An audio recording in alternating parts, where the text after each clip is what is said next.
Dormi in pace, man. Allora, è super presto, stiamo andando a vedere la cupola nella roccia, il Monte del Tempio, anzi, il complesso in cui c'è la cupola nella roccia, la moschea che è troppo presto non ricordo come si chiami, e via discorrendo, un luogo super sacro per i musulmani, solo che ha degli orari super proibitivi per tutti quelli che musulmani non sono, perché apre alle 7 e chiude alle 10:30, tutto il complesso intendo, quindi siamo qui con il mio amico Man, che non voleva essere disturbato, ma sti cazzi alla fine, e stiamo per far colazione nella nostra amata Villa Brown. Ok, sarà anche super presto, ma qua a Villa Brown non si bada a spese. Abbiamo anche un muesli che ha vita propria, pieno di frutta secca, frutta fresca, yogurt, non so, vabbè, tutto quello che deve avere un muesli, insomma, però veramente organizzato benissimo. Sì. Possiamo cominciare. Man, saluta i nostri cari amici che ci seguono.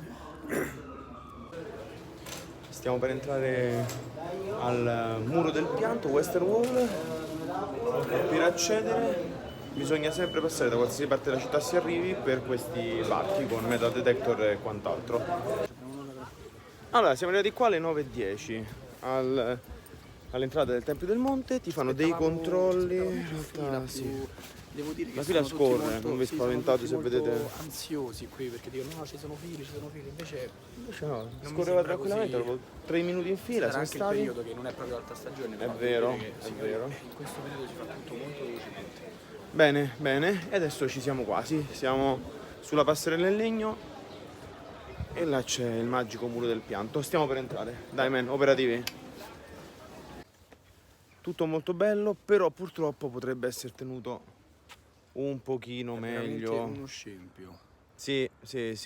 Guarda, li prendi là, guarda. Container, sacchi. Gli mandiamo striscia la notizia.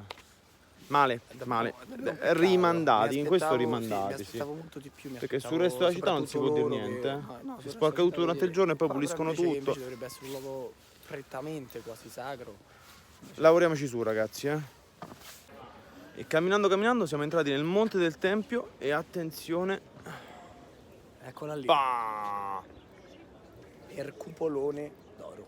Sì, la cupola nella roccia. Ho detto bene? Perfetto, tutta dorata. E poi di là c'è la moschea, tanto tra poco la facciamo vedere, Al-Aqsa. Ovviamente noi non possiamo entrare in nessuno di questi posti Però, perché sono perdonami, riservati io direi una bella chicca della al mondo moschea. musulmano.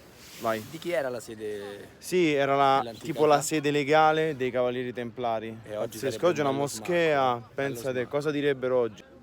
Siamo pronti, man, per dare qualche informazione in più, Delucidazione. sì, sul Monte del Tempio, che è tutto il complesso all'interno del quale c'è la cupola della roccia e via Che discorrendo. voi penserete è una cosa piccola, invece no. No, è un complesso piuttosto grande, possiamo dire. Per prima cosa, la cupola nella roccia, il pezzo forte. La cupola nella roccia è il gioiello del patrimonio architettonico israeliano ed ospita la grande pietra della fondazione della tradizione ebraica, ma per i musulmani è il punto in cui Maometto ascese al cielo, numero 1. Molto Poi, sacro. interessante, subito vicino lì c'è la cupola della catena, che a quanto pare è il modellino della cupola della roccia, è stato usato come modellino per la costruzione, modellino un par di scatole, però non è enorme per carità, e sembra che il re Salomone appendesse lì una catena e chi diceva le bugie veniva colpito da un fulmine. Questo per voi Severo bambini, ma giusto. Ok. Tra i tanti modi per uscire dal Monte del Tempio hanno tipo 3000 uscite, una sola entrata per chi non è musulmano. Esatto. Però per uscire hai Per uscire ne hai 3000, non vedono l'ora. E questa sembra sia la migliore perché è il gate, la porta dei mercanti di cotone, e tra l'altro c'è questo arco gigantesco, non è un arco, è una cupola gigantesca ed è l'unica, abbiamo letto su Sia Lonely Planet, ed è l'unica cupola in pietra ad essere stata costruita al di fuori dell'Egitto. Bene, stiamo diventando dei secchioni, man.